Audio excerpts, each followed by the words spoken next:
Hey, what's up, you guys? Bloody Jacob here. Hey, what's up, you guys? Bloody Jacob here. Jacob here, meeting my icon, Catherine Isabel, Jane Lorenzo. Wait, what did you say? Jane Lorenzo.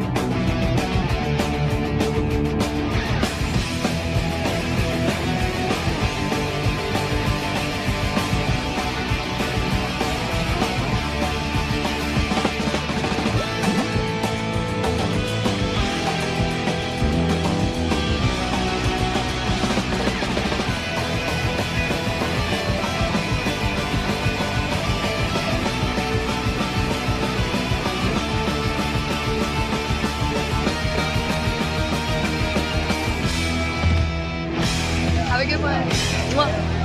You guys better subscribe and watch my friend on his YouTube channel. He is kicking ass.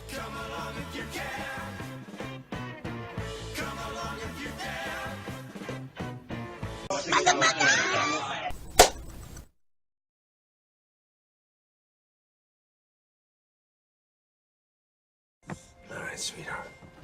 Good night.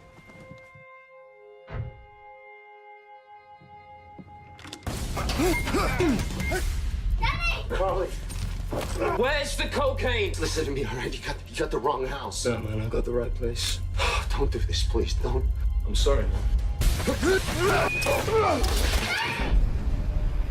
You gotta take a look at this. A neighborhood is in shock after Martin Parker took the law into his own hands and reported. Where is he?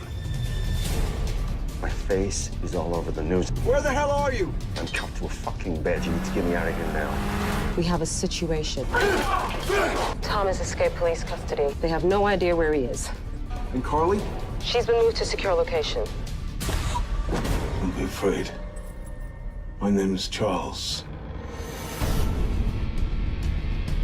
Mr. Bishop, this is Charles Cooper. Martin Parker. His real name is Thomas Mackenzie. He's an ex-federal agent. Time frame? Day. That is double my usual rate. I'm looking for information on a girl who was brought here.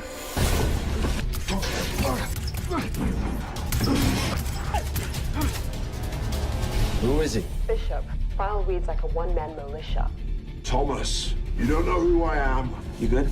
Let's move. but you know what I am. Mr. Cooper is paying handsomely for me to bring you back to him in a coffin. Weapons, bedroom! Hello, Thomas. After I kill you, guess who I'll be tracking down next? I need to get to Carly. You think you got what it takes?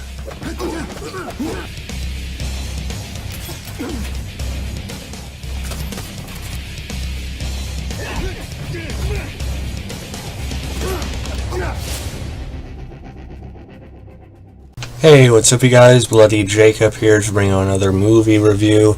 This time we're going to be talking about the 2016 action film called Eliminators, starring Scott Adkins and Wade Barrett. Well, that was his ring name, also known as his actual name, Stu Bennett. And it follows a former U.S. federal agent who must abandon the witness protection program and come out of hiding when his London home is invaded in error due to a wrong address.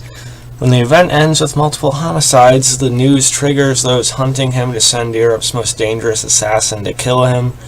Now on the run with his daughter's life in jeopardy, a determined father must get her back to safety before the people he's been hiding from track him down.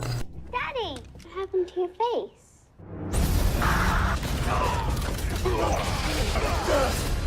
Nothing, sweetie.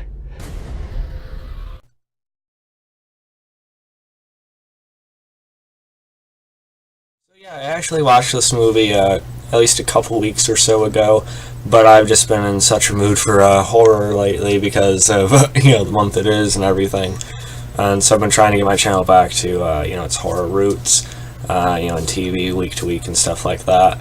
But I've also been doing a lot of Scott Adkins movie reviews, so I did want to at least make sure I got a video out on this one as since I watched it. So yeah, overall, Eliminators, it's a WWE Studios film, by the way. Which may be a red flag for some people. I can't really comment on the quality of, the movies Triple H is in or anything like that.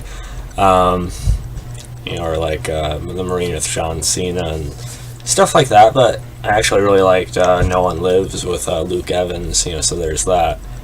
So it doesn't necessarily, you know, hurt or help the quality. That's from them. But I think it's a decent thing that they had an actor who's capable, like Scott Adkins is, for this kind of movie. They easily could have just stuck in like I really like Randy Orton, but they could have just like stuck Randy Orton in here and made it another Miz movie to go alongside Wade Barrett, but no, they didn't. Yeah, I know other factors had their hand in the castings as well, but still. So it could have been worse off to start.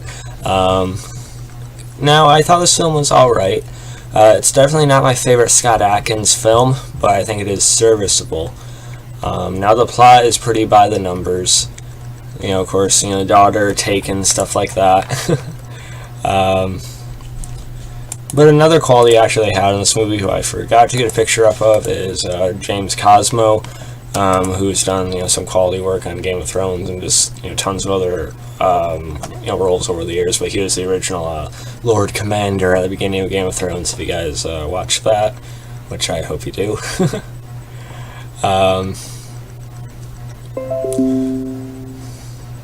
Okay, anyway, I shouldn't have Facebook open when I'm doing a video. But anyway, despite its by-the-numbers basis, I still liked it, you know, for what it is. I mean, Wade Barrett is, you know, fairly charismatic. I miss seeing him on WWE TV. I always thought he was really short-handed with the material they gave him. He's a capable wrestler. You know, good mic work as well, so him transitioning into an actor I thought was fine. You know, I think he did a pretty good job. And him and Scott Adkins do share a couple good fight scenes that I did like, although I do wish they had done more with Wade Barrett's character in the end. It seemed like there was room for him to be a little bit more dynamic, but you know, they kind of just went the way you would think they would with it. But Scott Adkins himself was good. This is probably one of his more solid acting performances. I wouldn't necessarily say his best. I'd put it behind his Boyka films, as well as